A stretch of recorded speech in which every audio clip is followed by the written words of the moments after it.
Samahan niyo ako as we create more content. making more memories and adventures. So here it is. Welcome to Maran's World. Hi guys! Welcome back to my YouTube channel. Today is the day we are planning this lakad last week. And finally here, natuloy na rin. What's the plan ba? So our plan is we will surprise Ate Jen. Meron na tayong bagong member ng family. Charas! I mean, nanganak na si Ate Jen. So, iso-surprise visit natin siya. By the way, pupunta na nga pala kami ng 7-Eleven dahil nag-aantay doon ang isa naming Marcy. Actually, itong Marcy na to ay sobrang dedicated niya sa work at sa amin. Of course, kasi pagka-out niya ng work is dumiretso na siya dito sa Kapas. A for effort, di ba? So, ayan, medyo na-late nga kami ng dating dyan. Pero it's better than late than never. Ano daw? It's better to late.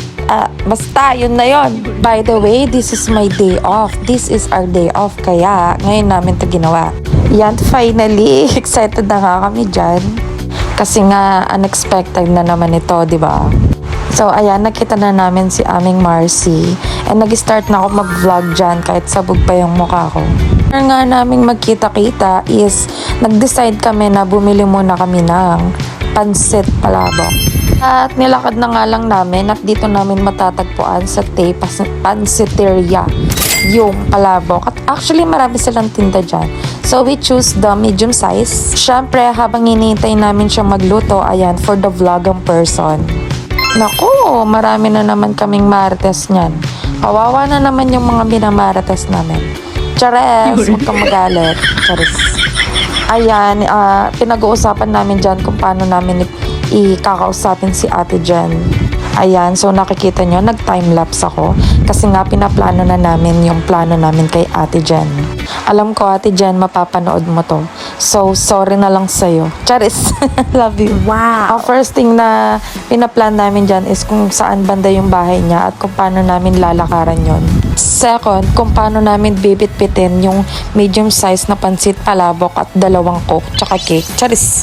So, ayan nga, hindi pa kami nakontento. Nag-order pa kami ng cake. Siyempre, hindi naman makukompleto yung natin, pa-surprise natin kung wala tayong cake, di ba? Filipino style. At dito nga kami sa Cindy, napadpad. Nakita namin kasi yung cake nila sobrang affordable at sobrang masarap naman dito as in. Tsaka carry lang din naman yung price niya and yung quality ng cake nila. Di ba? Ganun naman talaga dapat. Quality versus quantity. Chares! Parang sa pagkakaibigan nga lang, di ba? Dapat may quality yung friendship nyo. Marami nga kayo kung nagsisiraan naman kayo. Uy, bitter. Joke lang. So, ayan nga, back to my vlog. Ayan, nagbayad na si Sugar Mommy. Naghingi na rin kami ng dedication sa papel para yun na lang yung itatasak namin sa cake at babasahin ni Ate Jen yung message namin. Yun talaga yung plan namin.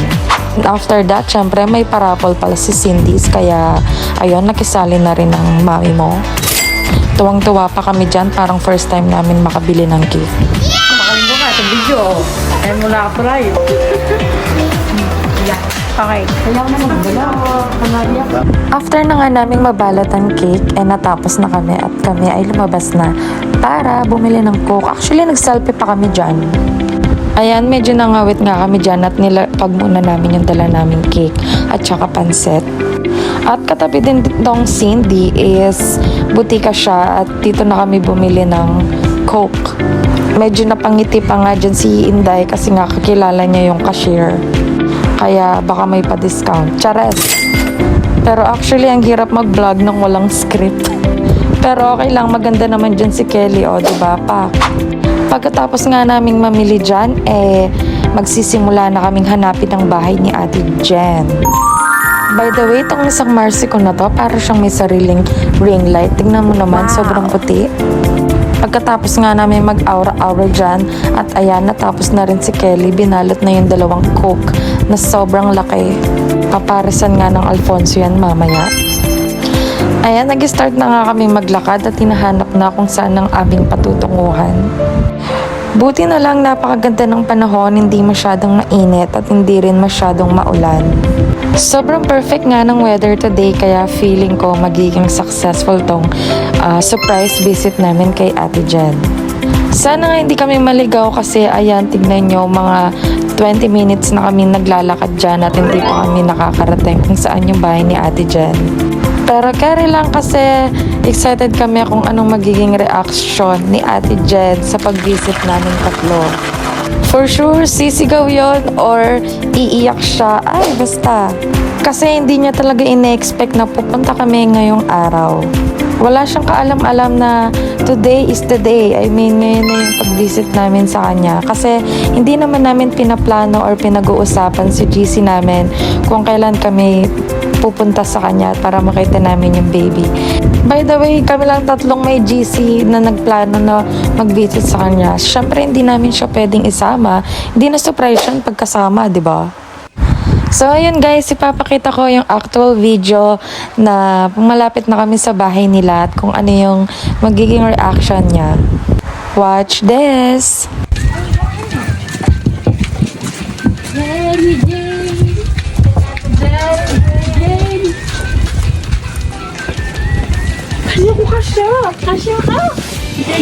Masigla ako, masigla. Hindi ka siya ka-sexy ka magtiwala. Ayan po, pagkain niyo po. Pan, pan, panan!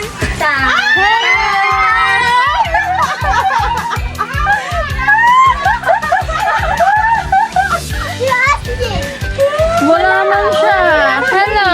Oh my God. Okay, spalto kay pare lang. Success! Wala kang chile mo bagay. Eh, mo bagay, magdili ka. Kailangan to ko. Iiyak na yan. Mag-tiktok ka po kanya. Message.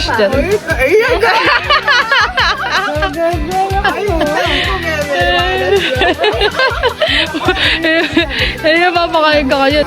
Ay, expect na mata kami. Kailangan ka pa. Makapot lang mo. Kadami mo pa, chante. Uy, may ang anak na yun. Hindi ka kayan. Maka-video ko. Alang mag-aot ka tao.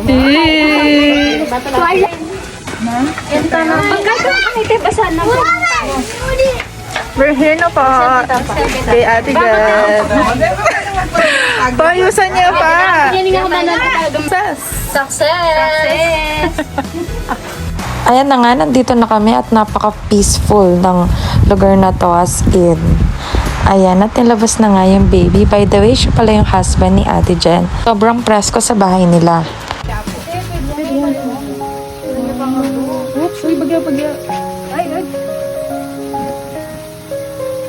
Ate Jen, di mo makato.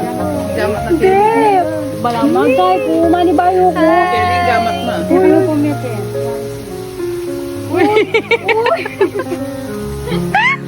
Manibayo ko. Ano po ng ating, oh. Yung pangalan. Ay, sorry, bebe. Hello. Hello, baby. Ano na rin? Ano yung buldit nila? Wapin. Makato yung buldit na. Pang lighter. Sabi ko yung kaya nakini kasi sa pinaaliwa pero italong itsura na yang Diba?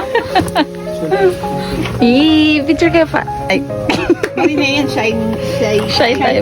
Shy type yan. Shy. Pagkata tayo pang happy. Happy birthday. Happy mo. Ay, happy ah. Happy na. Congrats pa. Ano yung kawan na yun? Yan. Tinakto yung mga Hey. Siyempre, masasang-ayon na kaya kami. Basan mo para kaya kami kaya. Basan niya pa. Make it louder. may pa yung cellphone. Diyan na niya. Madapal Make it louder ah, pag babasain. Tangan pa niya tayo. Happy na. Congrats pa. Tayo, Ten. Yan ya? Tangbay mo. Wow! Siyempre. True. Mamangin pa mo. Mamangin pa. Doon niya pa yung blower. Wala tang blower kaya natin yan. Picture lang. Yan. Yan. Basan mo lang ang message Hindi me. mo din niya kanina. True. Basan mo pa. Basta may pasok. Okay. Last mo na yan. Ah, ito na ito. Very more angelic song. And kasi pa rin mag-iba Blow. Thank you so much talaga. Ito lang nakatouch kayo. Nakaganda ba? Yay!